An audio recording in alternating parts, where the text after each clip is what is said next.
All right, here's the latest update on coronavirus numbers for the state. The Department of Health reported 115 new COVID-19 infections today.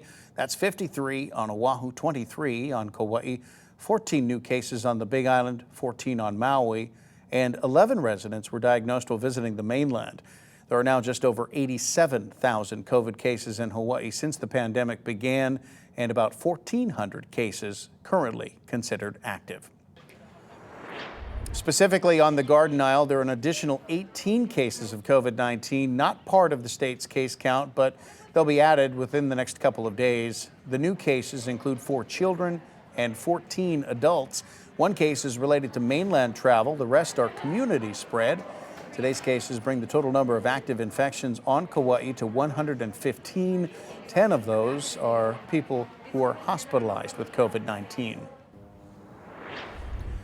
All of Hawaii's prisons and jails, though, are free of COVID-19 cases. The Public Safety Department reporting one inmate at the Oahu Community Correctional Center has recently recovered from the virus. At different points during the past 2 years, several facilities experienced COVID-19 outbreaks because of overcrowded conditions.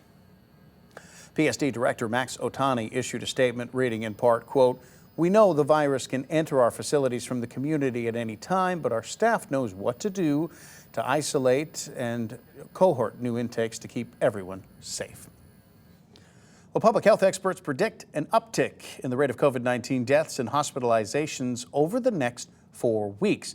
The U.S. Centers for Disease Control and Prevention published its new ensemble forecast today. According to Johns Hopkins University, the current COVID-related death toll for the states is over 773,000.